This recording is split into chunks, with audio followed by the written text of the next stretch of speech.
Are you ready to unlock your full potential? Motivational speaker, the comeback coach, and goal crusher Joe Rivera brings you inspiring leaders, incredible stories, and valuable lessons on how you can change, grow, and reforge your life. Now, here's your host, Joe Rivera. What's up? What's going on, everybody? Welcome to the Reforge Your Life Show. I'm your host, Joe Rivera, and here at the Reforge Your Life Show, we like to show you that the bounce back is more than possible. And today, I'm super excited about bringing my guest onto the show. She's an entrepreneur, a speaker, a coach, and she's going to inspire you. Maya Dion, welcome to the show. Hey. Thank you for inviting me. I'm happy to be here. Yeah, I'm grateful you were able to come through. So I've heard your story, but there's no way that I could tell it anywhere close to as good as you can, and nobody can. It's your story, and I'd love for you to share it with the audience and let them know a little bit more about who you are. Absolutely. So, many people know me as the bounce back queen and the queen of how and the bounce back widow, however, on Instagram. And what I do in that space is what started me on my journey. When I was 27 years old, I was actually widowed. My husband instantly and suddenly died, tripping and falling on an Easter Sunday. And so it left me with two small kids. One was 6 years old and one was 18 months, wondering what the heck to do with my life going forward. And while there were some tools in place, they were not really geared towards someone like me, someone who was a mom, someone who's not thinking about retirement. Because when we think about a widow, we don't necessarily picture me at all. We picture someone, definitely a seasoned woman with retirement on her mind, and not how am I going to get these kids to college, and how am I going to figure out who I am because I'm not even 30 yet. So at that time, I spent some time to figure it out on my own and kind of piece together with many different inspirational books and coaches and things, just kind of cobbling together what a handbook, a blueprint, or something for a bounce back from my perspective of a widowed mom would be like. And that's what was born from that, the Bounce Back Project, and is now known as my company, Widows Do Bounce Back LLC. And from that also came my first book, which is a bestseller on Amazon. And that is Bounce Back Better, How to Win After Great Loss. So I'm really proud of that project. And of that, from the fans and the people that loved it, the other widows that were enjoying the fact that it was catered to them and giving them an actual blueprint of how to mentally and physically and logically just give me the plan, bounce back from grief and other setbacks. It came out of coaching. They were saying, man, I wish you could be here and coach. And coming from a background of IT, I've been a cybersecurity engineer for 20 years. As never something that I thought I was going to wind up doing is life coaching of all things. But life has a funny way of opening you up to who you're supposed to be and prepping you in ways you never even thought. So that's where I wound up. That's what I'm doing full time, as a coach a purpose coach for people who are widowed and are looking for their passion, looking for the how, looking for how to be better parents and better people, and just moving forward. And in that realm, I wound up also writing books for people, helping them get their book together, and all of the fire hose of information that there is online about how to publish a book, how to make it a bestseller, and how to have something that's quality. When it comes to people that look like you and I, we don't normally have access to all of that without a whole bunch of money, or spending a whole bunch of time, or a whole bunch of expertise that we have to learn on the fly about the publishing industry. And so that actually propelled me to creating another company. I guess a lot of entrepreneurs like me are serial business starters. So this business I started with anthologies with widowed people that were looking to tell their story in a therapeutic way without writing a whole book themselves. And so there are 3 anthologies that I've written that are out now that are bestsellers on, I'm proud to say, on Amazon. I've written and co-produced and co-published and managed projects for 5 more. So that puts 8 bestsellers under my belt. And I'm just happy to be in that realm, in the spaces in which I'm gifted. And that company is called Purpose to Platform. So that's my story. Man, thanks for sharing that. And man, first off, jack of all trades over here and 8 bestsellers. You go, girl. Congratulations. That's awesome. Man. And man, what a journey. And there's a lot to unpack there. You know, your my condolences for your late husband, by the way. Mhm. And man, passing away on Easter Sunday is rough in itself. And then you have 2 kids that um you're bringing into the world, and when you think that you're going into parenting with someone, and then that life partner gets taken away. Mhm. Talk about you know getting hit below the belt, and Yeah. unexpected blow. Can you tell us a little bit more about what that challenge was like? Yeah, absolutely. So it's interesting that we all stand at an altar and say, till death do us part, but we never think about that part. We know we're not going to, bungee jump off a mountain and die hand in hand. And yet we still don't prepare for the fact that when you get married, one of you is agreeing to be a widow and or widower in a man's case.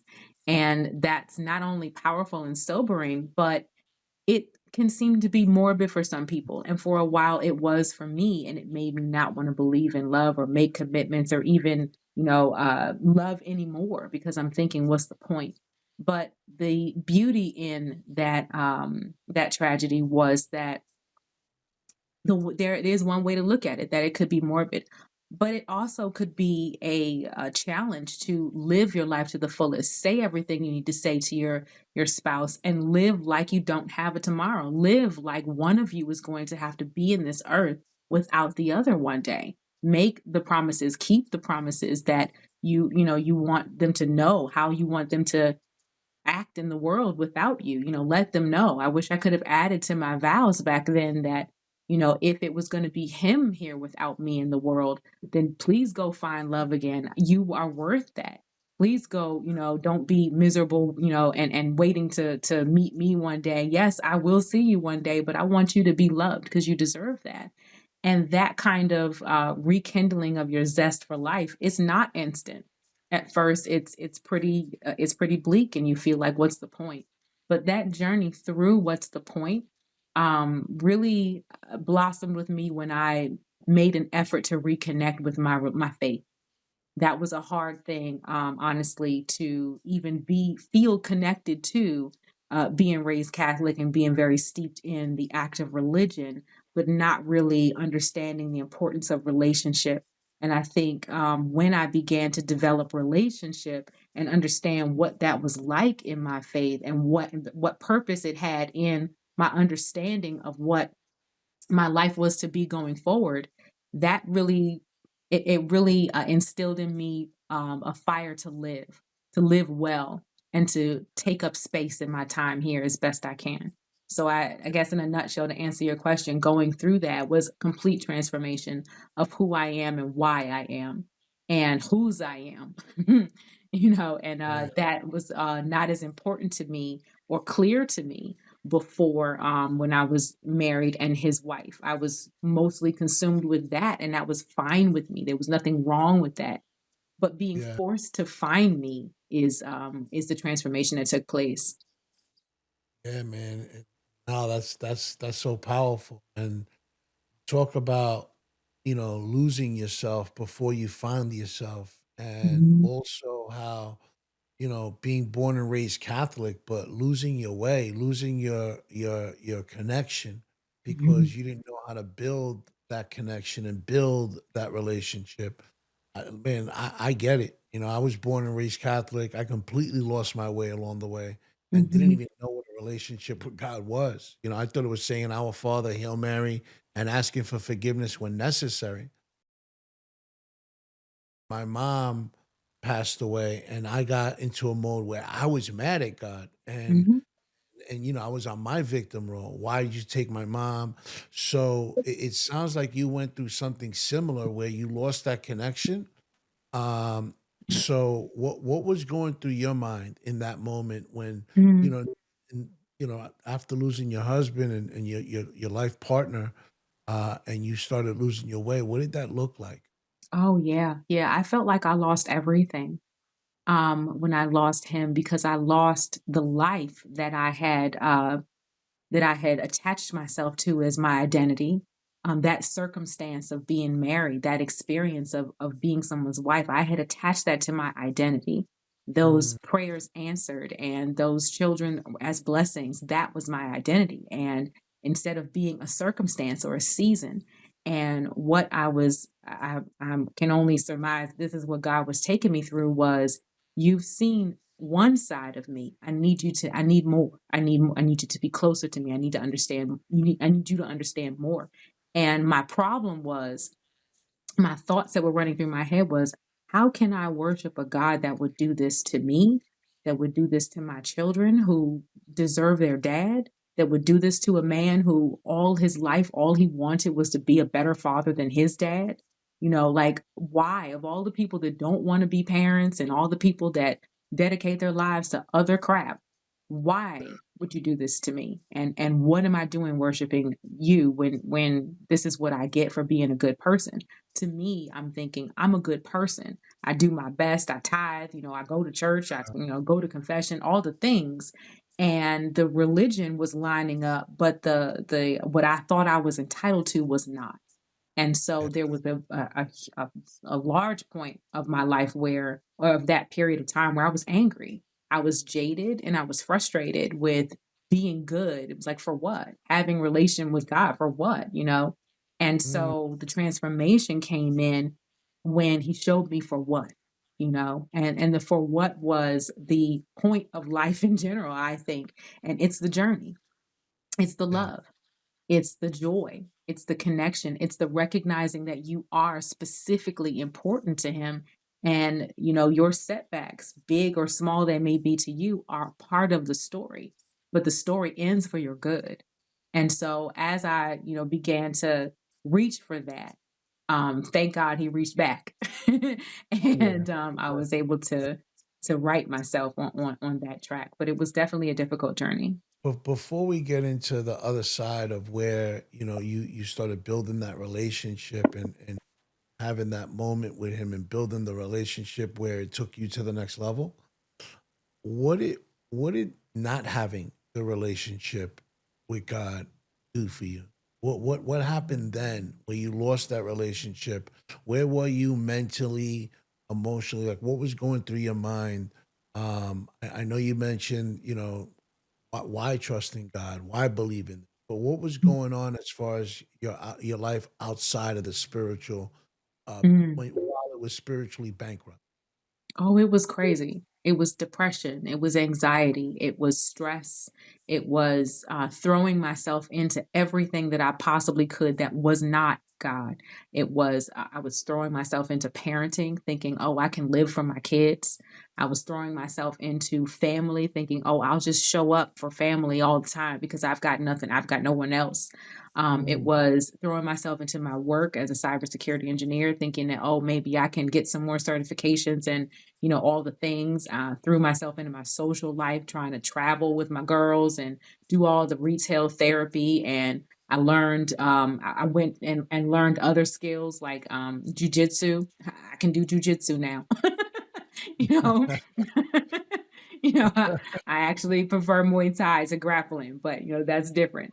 And I brought the boys with me. They have black and brown belts and things like that. We were just I threw myself even dating. I threw myself into dating multiple people at a time because I was like, why be good for what? And mm, thinking about the fact that I had been married so young. I was married. I met my husband at 19, and I was married and someone's mom and graduated from college all of the same year by 2020 or 2003. And right. so it was like I had never been single. I had never been in the world. I never got flued out nowhere. Like I had never felt like I had never lived. And I thought, why do this with God in mind if God did this without me in mind? And that's how Mm, I felt. And wow. so there was a period of time where I was wilding out. I was doing me. And Yeah. what I found out the hard way was there are consequences to wilding Yeah. out and doing you. I became disconnected from my kids, angry every morning because it was like, I'm tired from staying up all night and, they want to be kids in the morning and you fussing all morning. I was not able to be focused on my job at all. It wasn't interesting to me. And dating guys, and I would, be crying on dates because he's not him, and all the emotional stuff that I swore I'd never be like. And it was just a mess. It was an absolute mess. And I even tried other religions. I bought a Kibbutz Nagas, a Quran, and I read I actually found out something people don't know. The Torah is just the Old Testament. I didn't know that until I actually went to go look at it. I was like, oh, wow. It's not a different book. but yeah, I'm right. And so, I'm exploring other religions, thinking that I'm, yoga and everything, thinking that I'm going to find something else. I'm going to find something better. And honestly, I just didn't. Yeah. Nothing felt good. Nothing felt right. Nothing felt whole. And at some point, I just gave up. I said, you know what, God, fine. If you do this for me, if you can change my heart, if you can come into my life and make this something that I can be connected to again, I can actually be happy again, I will give my life to you. And he did. What exactly was the turning point that made you do that? That made you say, you know what? I'm sick and tired of being sick and tired. I don't want to live like this anymore. I'm not the woman that I was created to be, and I don't like what I see when I look in the mirror. What was that turning point?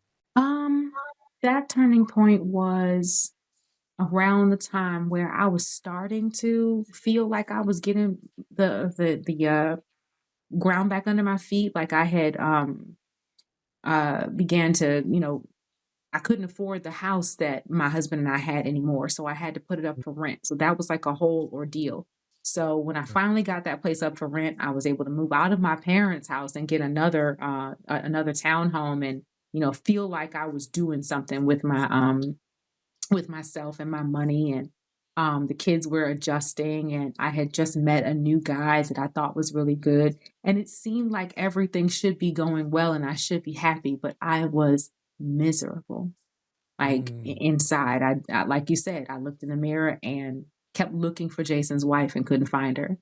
And I kept trying to figure out, well, who am I now? Why can't I attach myself to these happinesses? These are the things that people are saying are supposed to make you happy. Why aren't they making me happy? Why can't I sit in them and feel attached to them? And something broke. I went to church, and I wasn't really going to church like that anymore. But I decided I was going to go one day.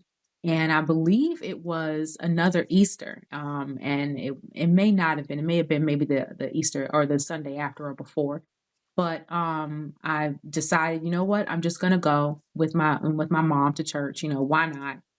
Got the boys dressed for church. They did the Easter thing. It was Easter. And Mm. something about the sermon spoke to me, where I was in that space of mind where I was like, all these things sound really good. And I believed them at one point. If you can change me so that I can believe this again and live this way again and feel this again, I'll come. I'll come to the altar. I'll get saved. I'll do all the things. I can't live like this empty shell anymore. And I went. I went and I got saved. I became part of that church, and I'm still not like, a super avid church goer, but that's not the part of me that changed and developed.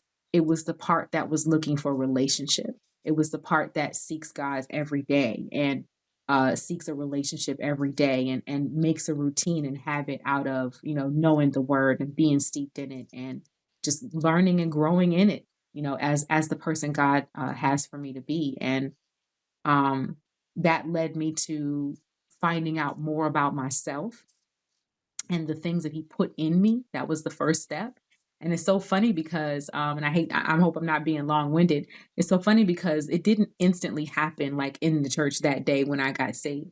Because you know how you go get saved and, the pastor is so happy for you. Everybody's happy for you. Agree to be a member of the church. And then you go home and life goes back to normal. What happened was when I went home and life went back to normal, for some reason I was getting curious about the psychology of grief. And I wanted to, I'm by nature a writer. And I really wanted to get into what is the psychology behind why you feel disconnected and all the things. And in the most loving and amazing roundabout way, God found me in the science of figuring out your core values and who you are and who you were specifically made and conditioned to be by your experiences and by nature. That's exactly how you relate and connect to happiness. For example, my core values I found out were creativity, hopefulness, helpfulness, and productivity. I've always been my happiest in those spaces, but I never noticed it. And when I look for those spaces to stand in within a happiness, within a sadness, I can say, I can be creative here. I can be productive here. I can be hopeful or helpful and feel like I won the day. No matter what happened that day, if I can be those things and stand in those spaces that God has put in me to be and to give to the world, I can be happy.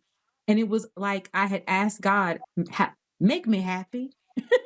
And it was like he said, this is how you be. He's like, usually I don't do this, but go on ahead and have the actual science behind it. Like that's how I felt like I connected to it so hard. And it was like, wow, he met me where I am and found me in the science. I'm an IT guy. That's what I do. The Yeah. science. And so it was so crazy. And I was like, I see you, God. I see what you did there. So it was amazing. It was amazing. That was a turning point. Like, okay, I want more. It's so incredible how we think that we're going through all this turmoil in life and on this, journey of trauma alone. But Mhm. man, like the footprint prayer, he's right there when he's been there the whole time. And when you read Amen. how he still forgives you for all the bad things you were saying about him and how you don't believe. Why should you believe? And he's just right there putting his hand out. Man, it's Mhm. such a blessing to have that relationship intact. It's so important. You said something that's really important that I want the audience to pick up on. Um, you mentioned how you don't go to church every Sunday, Mhm. and it's about the relationship, and that's so important because whether someone calls it God, the universe, the infinite intelligence. I mean, I call it God, right? But everyone has their own belief. Having that connection and building that relationship with that higher source is vital, where you make that higher source your best friend, your mother, your uncle, your everything is so vital. And I believe it's more important than just showing up to church every Sunday and then going home, but you got no relationship intact. You know Mhm. what I mean? Mhm. It takes life to another level when you could build a relationship on that level that you're talking about. But I want to kind of backtrack a little bit because there's something you mentioned that is so important when you mentioned how your identity was attached to your marriage, and Mhm. when you lost your late husband, you lost your identity. Mhm. And I believe that when we hit a rock bottom in our life, the way to bounce the main way to bounce back is you do have to change your identity. You do have to do the inner work and start peeling back the onion and taking stock of who you are. Mhm. What did that look like for you as far as creating and building the new identity? Mhm. Yeah, like I said about the sudden curiosity and wanting to dig deeper into the science of it all, I don't believe that's a coincidence. I honestly Mm, think that, when you have amazing thoughts and breakthroughs and these shower thoughts that happen to you, they come from somewhere. Bad thoughts come from somewhere, amazing inspiration comes from somewhere. And I was definitely inspired to find out more about me, and the only reason was because I had lost what I thought was me. And it begs mm, the question, would I have ever found myself had I never been widowed? Would I have never found the relationship with God had I never been widowed? And so would I say, "Oh, well, I see the reason and there's a trade-off there?" That's not for me to weigh in on, honestly, because nobody's gonna be like, "Well, I'll take it," and such a big trauma that I'll trade for my identity or I'll trade for my relationship with God. I don't think that that's something that he asked me what my opinion was on purpose. If he had come to me and been like, "So, I wanna get to know you. I'm gonna take your husband." I'd be like, "No, sir. Mm-mm. Yeah. No, thank you. I love you, but no, thank you." And Right. so we aren't consulted when it comes to what it takes to dig Mm. deep and be curious about whatever it is that's going to connect us to him. And so, yeah, I feel like that curiosity about figuring out, well, if I'm not Jason's wife, then who am I? Yeah. If I'm not a nuclear family where I did everything right, where, we waited until we were married and then had the kids and went to college and did the job thing and, all this stuff that we did supposedly right. If that's not it, then what is it? What do you want from me? And there's something that a speaker, I can't call his name, but he said, what's for you is not going to miss you. Meaning that not just, the opportunities to come, but who you are is not going to be defined in where you are. It's always going to be for you.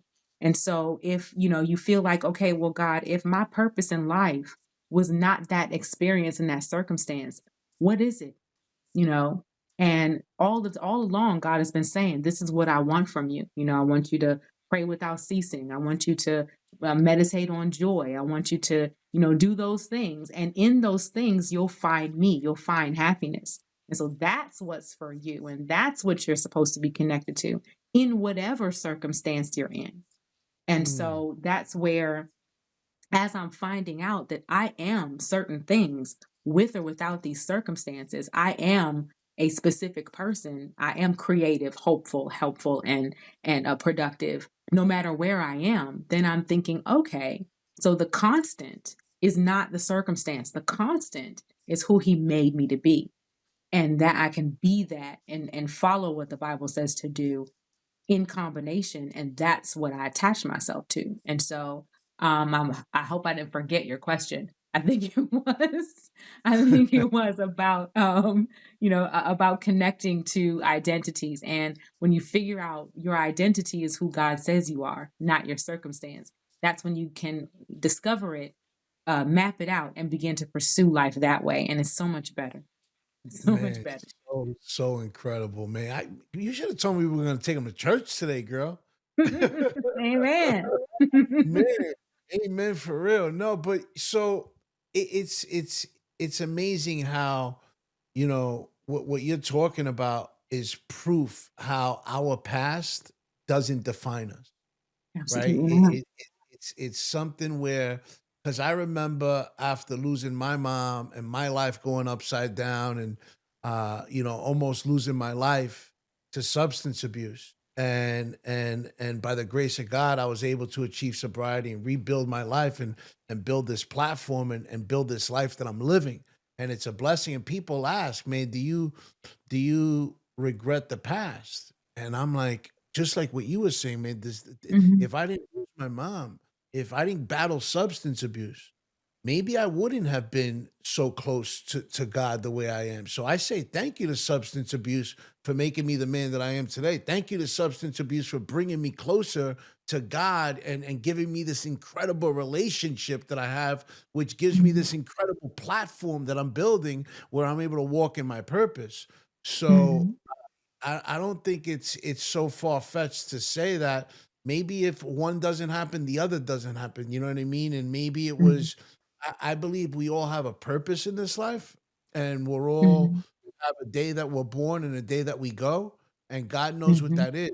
So God knows exactly what He's doing with the people that He's bringing into our life when mhm. they come in and when they leave. And Yes. sometimes and you like you said, it's not for us to figure out. He's the boss, not us. It's on his dime. So, Yeah. but really understanding that it just and you know what, Maya, if you didn't have your relationship intact, you wouldn't have been able to figure that out. You would have still been questioning, you know. So That's super, super powerful. Mhm. You mentioned your core values, and I'm a big believer that, when we crack through turmoil in our life, we crack through limited beliefs in our life, and that old belief system, and build a new one, that these core values are uncovered, like you mentioned. What are Mhm. some examples of ways that you utilize your core values now when challenges do occur in life? Because I mean, life's not perfect, right? We always get thrown these curveballs. So how do you tap into your core values to overcome challenges that get thrown your way? I love that you asked that. Anybody that follows me is gonna be like, "She is gonna hammer into your head core values." I'm always talking about it, and I always give the example, like, with parenting. Let's say, you're in a bed. It's the most comfortable bed ever. You're in your bed, and it's lovely. You're sleeping, and it's Saturday morning, and you done told these children, if the house is not on fire, leave me alone. And it's like 11 a.m., and here comes one of them creaking into the room. And they say something like, "Oh, mommy, my room is a mess." And you're like, "What that got to do with me? I don't want to be bothered with this dilemma that you have. I don't want to do it." And dragging yourself out of the bed and doing it anyway, they're not getting the best of you. You're not giving the best of you. And it's an ordeal that you don't want to be bothered with. It sucks. Mm. However, if you were to ask yourself, how can I show up in my core values with this kid and what they want? I could say to myself, well, I enjoy being creative. And if they were to say to me, well, mommy, I want to color code the room, then I'm one eye's open in the bed, like, oh, okay. Well, that allows me to be creative, and now I'm interested. Now you have my attention. This is what turns my light on, creativity. I'm like, "Oh, okay, you wanna change the room around? Let's go." Now they get the best of me. Now I'm giving the best of me, and now this is an experience that it becomes a core memory for them rather than something that I was dragged to do. And the reason why that matters so much to me is because part of being detached from my old identity was hating the reality that I had then. The being a solo parent. It was absolutely hating my circumstance then because I didn't know how to relate to it. I didn't know how to fit into it. And so everything was a chore. Everything was frustrating. Everything was hard.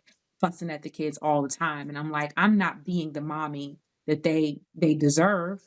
And I'm Mm. not feeling being a solo mom. I didn't sign up for this to be a statistic, a single Black mother. I didn't sign up for that. And so it was all about resentment and frustration and eventually depression because I felt like I couldn't change not liking a situation that wasn't going to change. But core values. Core values changed my perspective on how I approached all the things that frustrated me and depressed me and stressed me out and allowed me to show up in my best self. So that's always the example I give right before I teach core values is you have to find what turns your light on to change your perspective. Telling yourself Mm. this is great, your brain's gonna be like, no, it's not. Shut up. You know, um, affirmations are trash unless they're true. And making them true means tapping into whatever it takes to, in real life, change your perspective. So, Yeah, that's good. That's good. Man, core values are so, so important.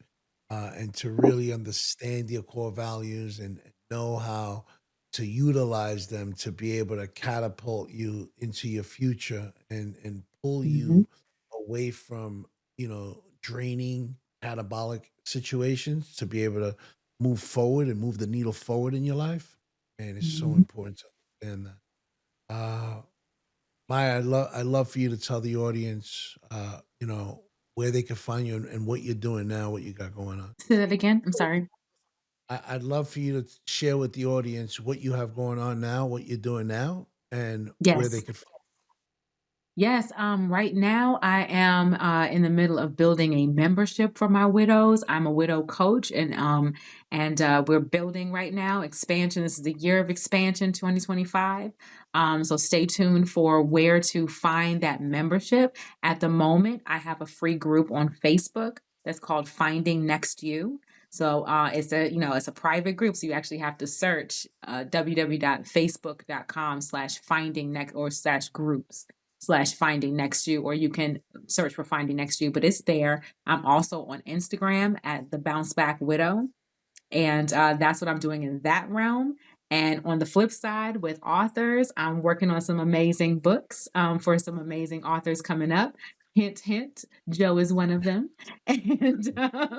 And we cannot wait to bust out the next bestsellers of the year. One of them has already gone through, a lovely widow that I just helped birth an amazing project called the Widow Care Initiative. That went bestseller back in March.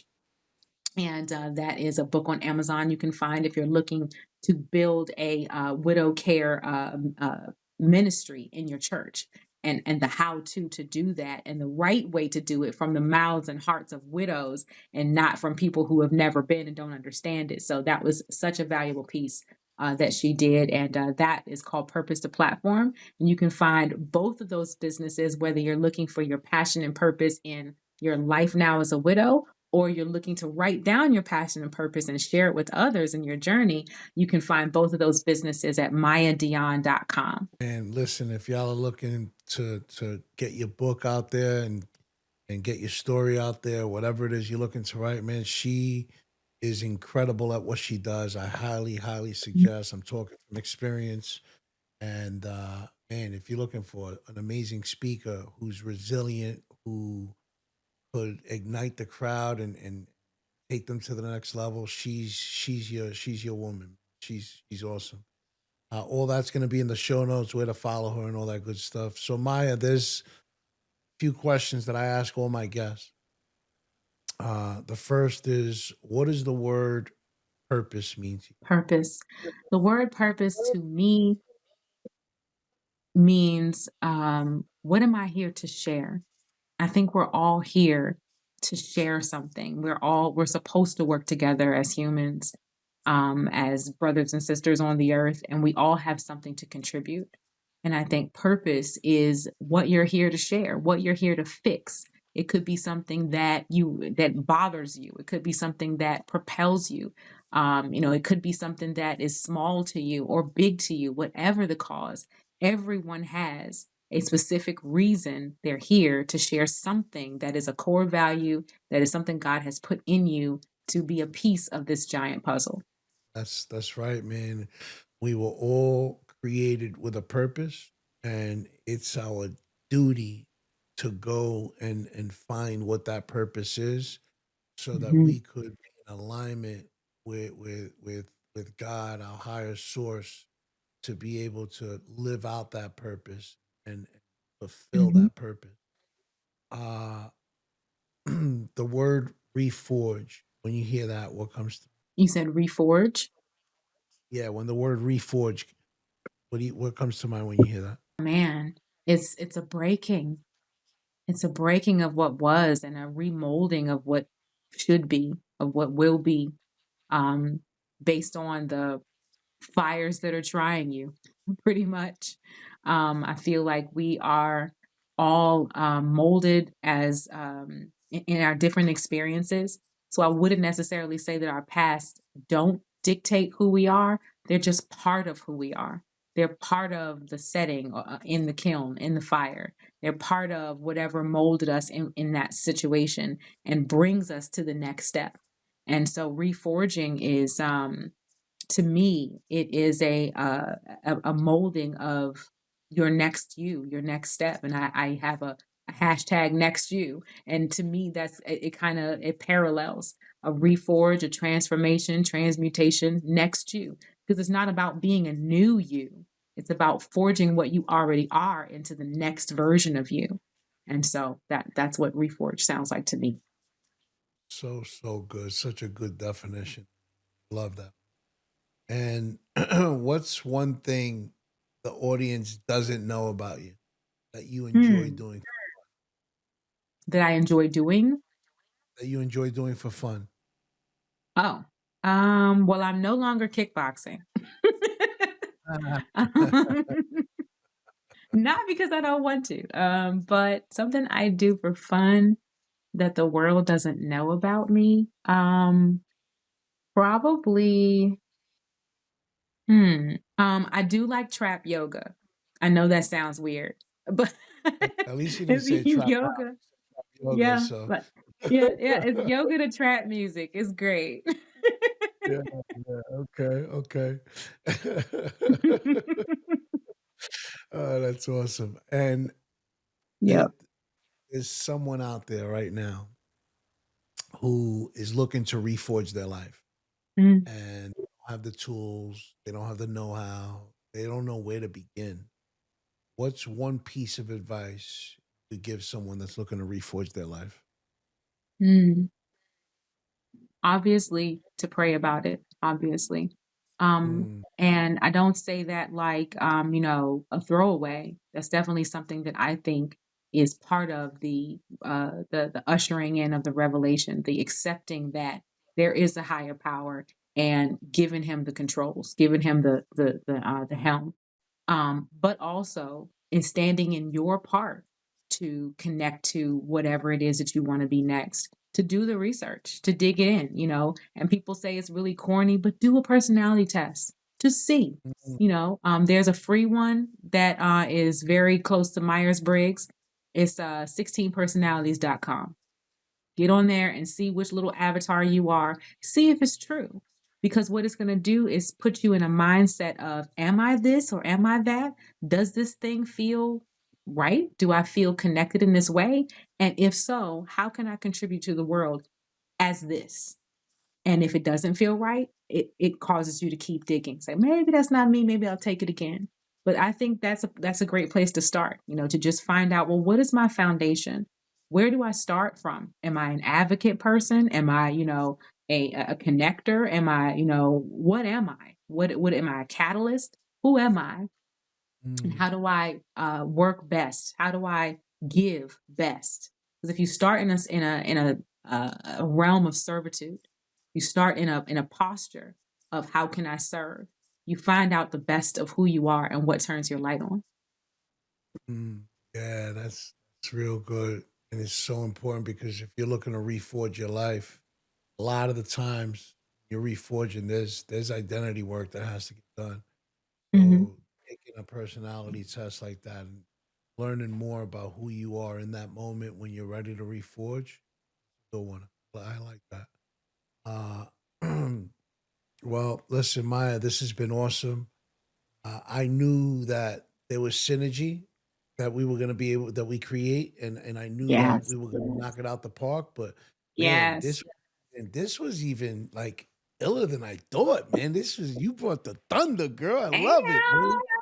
Damn. Energy through the roof, man. Love that. Love that. Love it. Love it. Love it.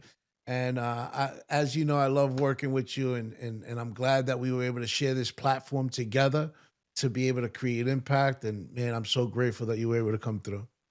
Amen. Likewise. Thank you so much for having me. And I just want to say that you inspire me, and you know what you overcame, and the person that you are today. I'm grateful that you're out there being able to do the work that you were able to do, and that God helped you get through. Amen. Thank Yeah, you. for sure. No doubt. And for all the listeners and viewers out there, thank y'all for listening. Thank y'all for checking it out on YouTube, Spotify, all that good stuff. And I'm going to ask y'all what I always ask. Don't forget to LFSS, like, follow, subscribe, and most importantly, share, because there's somebody out there today that's not watching the episode, not listening. They don't even know about the show. And they're looking to reforge their life, whether it's in their businesses, their finances, their health, their relationships, and they don't have the tools. They don't have the know-how, and you can help them reforge their life. You might even help them save their life. So please share the episode and stay productive, stay profitable, and stay blessed.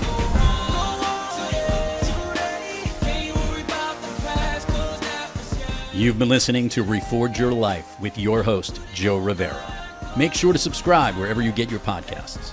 To learn more about Joe Rivera and how he can help you or your organization reforge your life and regain your place at the top, head on over to withjoerivera.com and follow Joe on all social platforms. The Reforge Your Life podcast was produced by Thrive Loud Productions. Thanks for listening.